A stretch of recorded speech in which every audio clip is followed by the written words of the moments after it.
Kanchipuram వకుడా silks నాణ్యత మా ప్రాధాన్యత. మదీనాగూడ, మియాపూర్, హైదరాబాద్ లో త్వరలో శుభారంభం.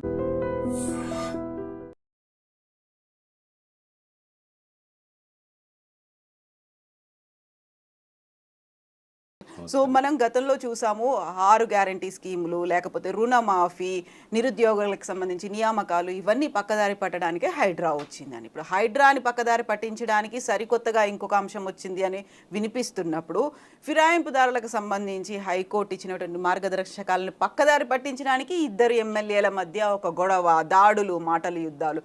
ఎందుకలా? ఏం జరుగుతోంది? డైవర్షన్ పాలిటిక్స్ పెద్ద చరిత్ర ఉంది.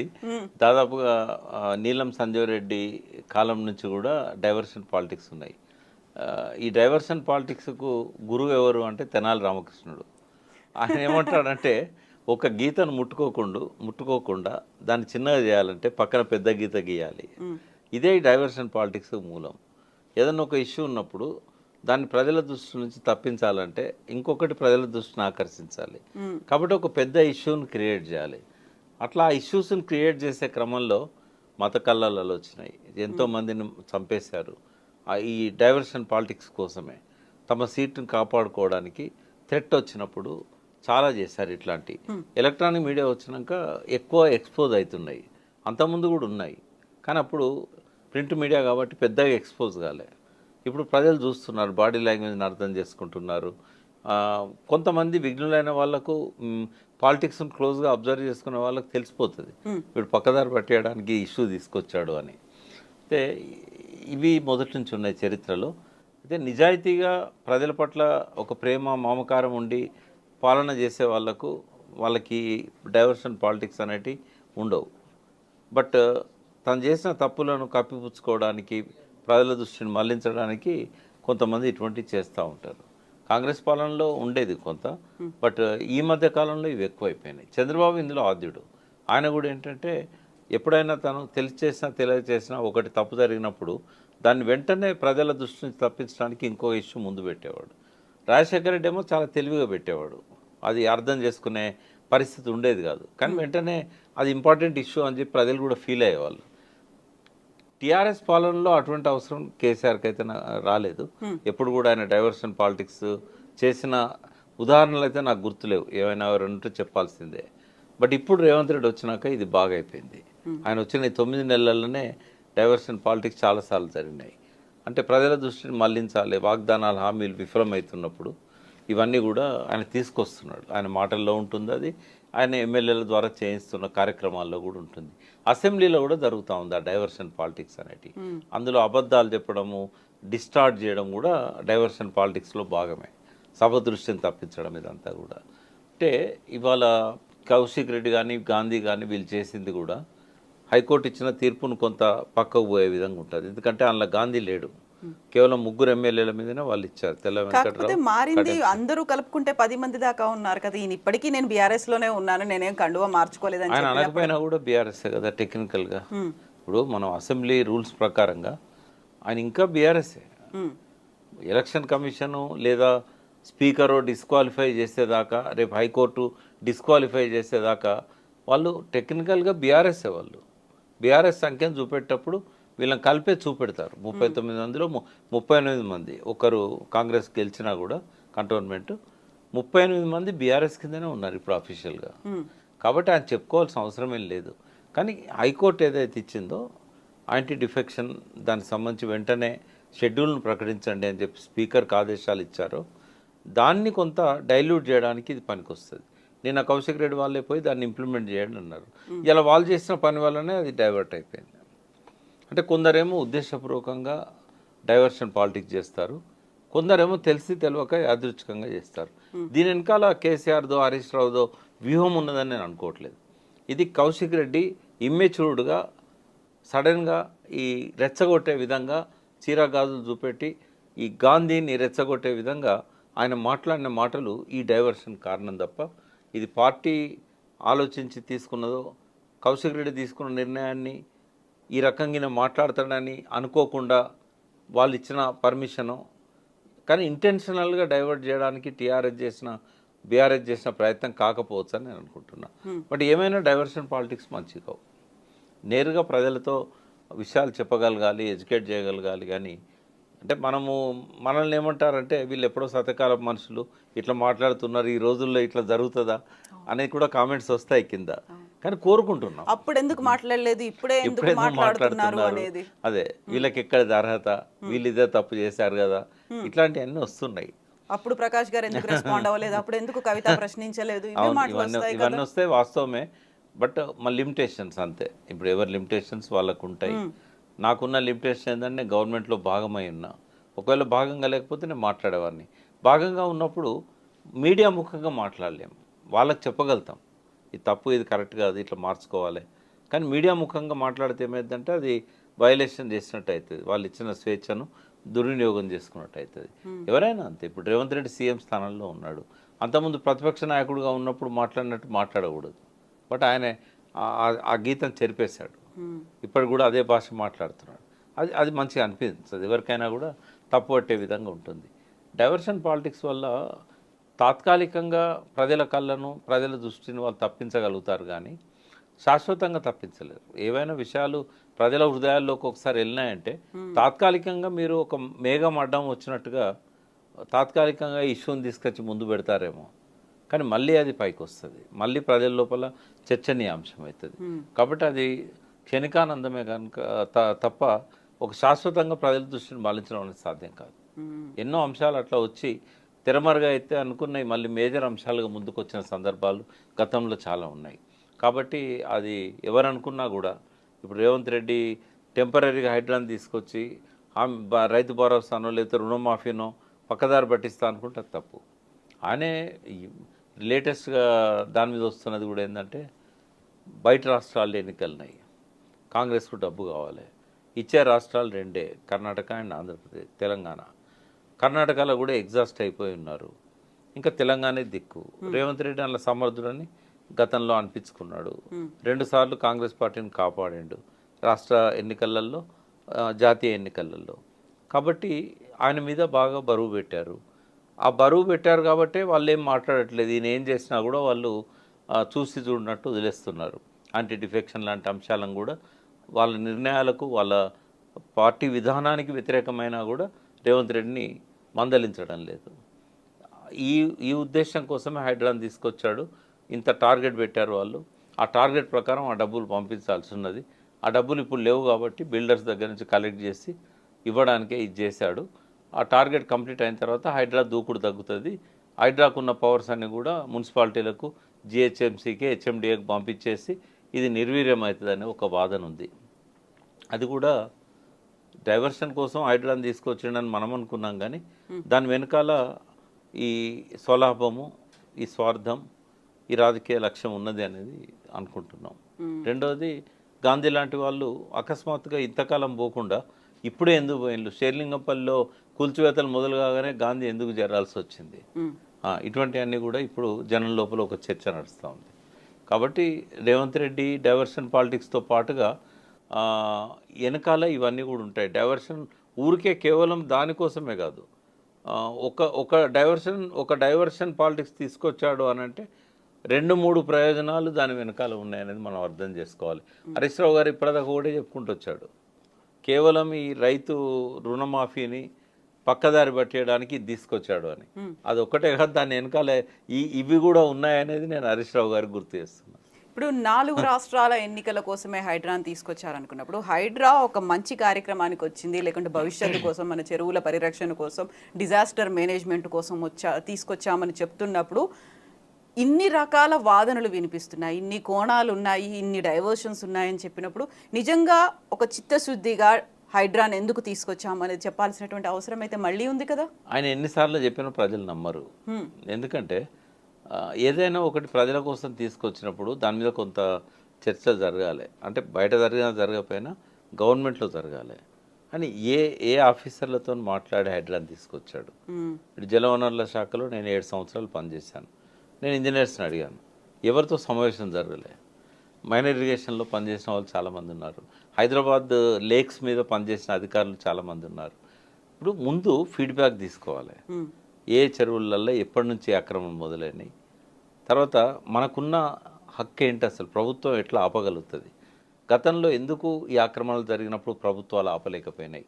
చట్టబద్ధత ఎంత మేరకు ఉన్నది?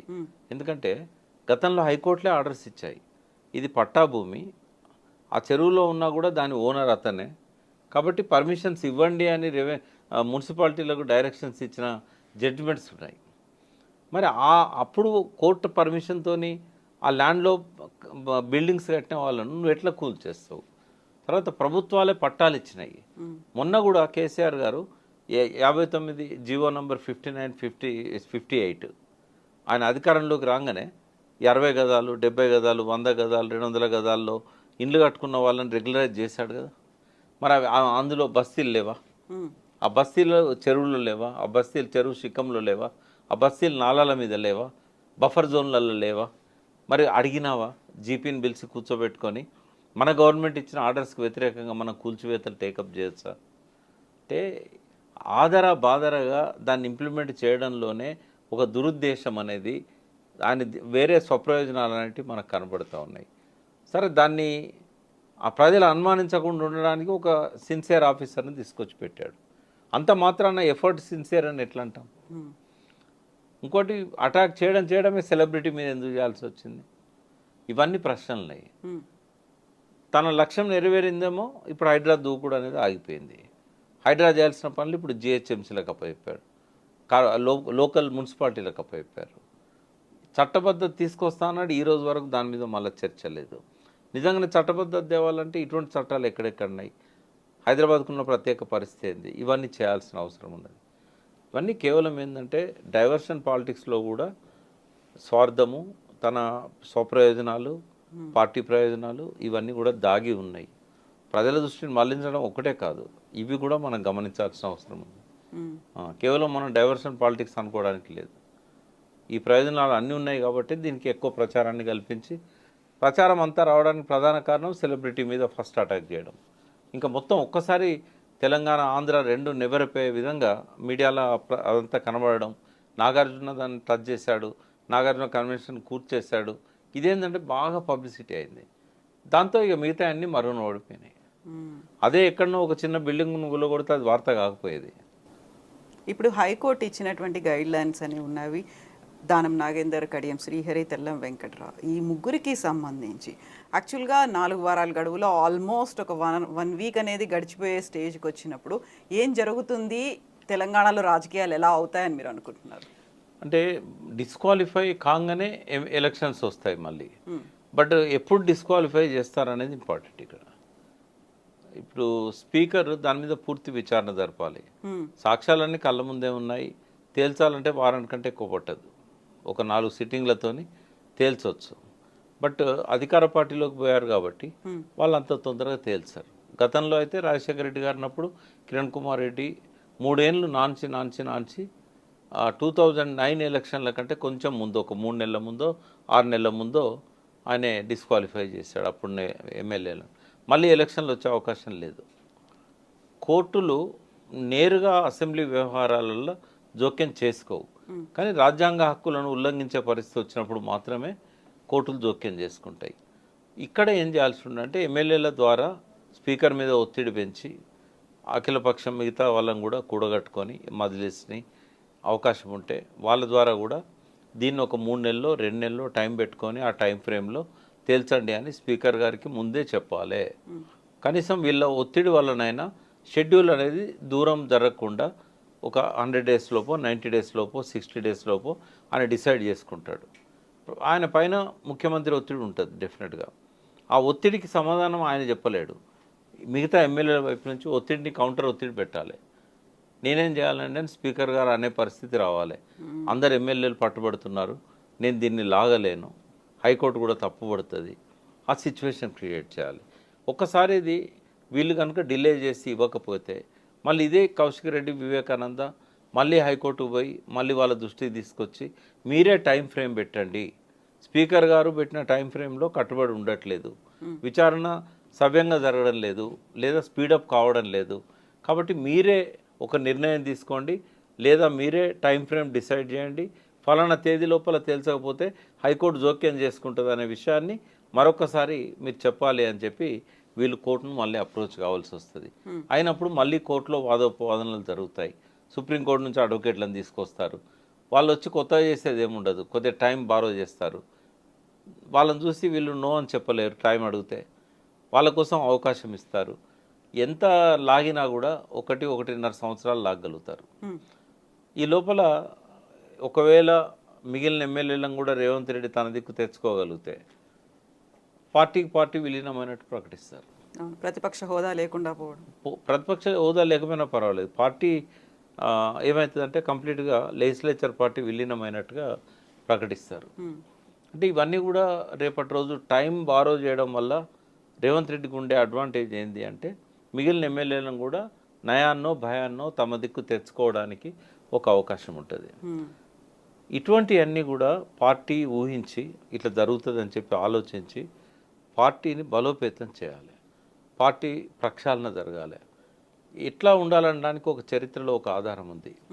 పార్టీ ఎమ్మెల్యేలు పార్టీ నాయకుడిని ధిక్కరించినప్పుడు వాళ్ళని వెనక్కి తీసుకురావడానికి చట్టబద్ధంగానే కాకుండా ప్రజల మధ్య కూడా ఎటువంటి పరిస్థితిని క్రియేట్ చేయగలిగారు చరిత్రలోకి ఒక్కసారి పోవాలి. అందులో కేసీఆర్ది కూడా కీలక పాత్ర. ఎన్టీ రామారావును వెన్నుపోటు పొడిచి నాదెండ్ల భాస్కర్రావు ఎప్పుడైతే ముఖ్యమంత్రి అయిందో నెల రోజుల లోపల ఆయన గద్దె దించడానికి ప్రజల్లోకి వెళ్ళి వాళ్ళని ఆర్గనైజ్ చేసి వాళ్ళకి విషయాలని చెప్పి వాళ్ళ ఎమ్మెల్యేల ఇంటి ముందట ధర్నాలు చేసి వాళ్ళని గెరావులు చేసి బయటికి రానియకుండా చేసి వాళ్ళ ఆస్తులను ధ్వంసం చేసి భార్య పిల్లల్ని భయభ్రాంతులను చేసి పోయిన ఎమ్మెల్యేలను మళ్ళీ వెనక్కి వచ్చేటట్టుగా ఎన్టీ రామారావు చేయగలిగాడు. ఆ పరిస్థితి ఇప్పుడు ఎందుకు లేదు? ధైర్యంగా ఎమ్మెల్యేలు ఈ పార్టీ తరఫున గెలిచి ఇంకో పార్టీ దిక్కుపోతే ఇంటి ముందట ఒక ధర్నా చేసినావా? ప్రజల్లోకి పోయి టీఆర్ఎస్ ఓటర్సే కదా వాళ్ళు, కేవలం ఒక ఎమ్మెల్యే వల్లనే అక్కడ అంత పార్టీ బిల్డ్ కాలే కదా. కాకుండా ఇప్పుడు చెప్తున్న మాట నియోజకవర్గ అభివృద్ధి కోసం, గతంలో బంగారు తెలంగాణ కోసం అని వచ్చినప్పుడు పునర్నిర్మాణం కోసం అనే మాట వస్తుంది, నియోజకవర్గ అభివృద్ధి కోసం అనే మాట చెప్తున్నారు ఎమ్మెల్యేలు. ఎన్ని మాటలన్నా చెప్పనియండి. అప్పుడు టీఆర్ఎస్లోకి కాంగ్రెస్ ఎమ్మెల్యేలు వచ్చినప్పుడు ఆ పార్టీ చేయలేకపోయింది. ఇప్పుడు బీఆర్ఎస్ ఎమ్మెల్యేలు కాంగ్రెస్లోకి పోయినప్పుడు బీఆర్ఎస్ చేయలేకపోయింది.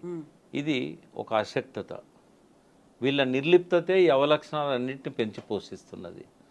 పార్టీలు కనుక సవ్యంగా ఆలోచించినట్టయితే ఏ ఎమ్మెల్యే కూడా గోడ దూకడానికి ధైర్యం చేయడు. అంటే ఇవి నిర్జీవం అయిపోయినాయి. ఒక పద్ధతిలో పార్టీలను నడిపే శక్తి వీళ్ళకు లేదు. నిర్లిప్తంగా ఇంట్లో కూర్చుంటే ఇదే జరుగుతుంది. ప్రజల మధ్యకు వచ్చి ఉద్యమాలను బిల్డ్ చేయాలి. ఉద్యమ పార్టీ కదా, ఎందుకు చేయకూడదు? ఇప్పుడు దానం నాగేందర్ ఎప్పుడైతే నిర్ణయం తీసుకున్నాడో ఖైరతాబాద్లో ప్రతి డివిజన్లో కూడా ఆయన దిష్టిబొమ్మలు తలగబెట్టాల్సి ఉండే, ఆయన ఇంటి ముందర పోయి ధర్నా చేయాల్సి ఉండే, ఆయన బయట ఎక్కడ కూడా పబ్లిక్లో తిరగనీయకుండా ఆపగలగాల్సి ఉండే. లేరా టీఆర్ఎస్ క్యాడర్ లేదా? ఉద్యమ స్వభావం ఎక్కడ పంట కలిసింది? నీకు ఉద్యమకారులు వద్దనుకున్నప్పుడు ఇటువంటి జరిగాయి. ఉద్యమకారులను పక్కకు పెట్టినప్పుడు పూర్తి రాజకీయ స్వార్థంతో ఉన్న వాళ్ళే ఆ పార్టీలో ఉంటారు. వాళ్ళు ఎందుకు చేస్తారు ఈ పనులు? చేయరు. వాళ్ళు పూర్తిగా దిగజార్చాయి ఈ పార్టీలన్నీ కూడా. ఆ సంస్కృతిని పూర్తిగా మంట కలిపినాయి. అవసరం కోసం ప్రజల్ని ఓట్లుగా వాడుకుంటున్నారు తప్ప విలువలను మంట కలిపారు. అంటే ఏ పార్టీ దానికి అతీతం కాదు. కాబట్టి ప్రజల లోపల ఆవేశాలను ఉద్రేకాలను మంచి కోసం వాడుకునే అవకాశాన్ని వీళ్ళు పోగొట్టుకున్నారు. ఇప్పుడు ఏమైంది? నువ్వు పోయి అడిగితే నువ్వు చేయలేదు ఆ తప్పు అని అడుగుతారు. మరి అప్పుడు తప్పు చేసే ముందే రేపు నన్ను ప్రశ్నిస్తారనే భయం నీకు ఉండుంటే ఇవాళ ఇది జరగపోయేది కదా. ప్రజల లోపల ఆ చలనం ఎందుకు లేదు? నీకు ఓటేసిన కార్యకర్తల్లో నిలదీసే తత్వం ఎందుకు పోయింది అంటే నువ్వే చంపినావు కదా. వాడు తప్పు చేసిండని నువ్వు తప్పు చేయడం వల్ల నీకు ఇలా ముఖమెత్తుకునే పరిస్థితి లేదు కదా. ఎవరు చెప్పాలి? అందుకే రేవంత్ రెడ్డి ఏం చేసినా కూడా చెల్లుతున్నది. దానిలో ఎవరి ఫెయిల్యూర్ ఉంది? కేసీఆర్ గారి ఫెయిల్యూర్ ఉంది, బీఆర్ఎస్ పార్టీ ఫెయిల్యూర్ ఉంది. జరుగుతాయి, ఇవి జరుగుతూనే ఉంటాయి. మనం చర్చిస్తూనే ఉంటాం, ప్రజలు చూస్తూనే ఉంటారు. ఇవి టైంపాస్ రాజకీయాల్లాగా మారిపోయినాయి.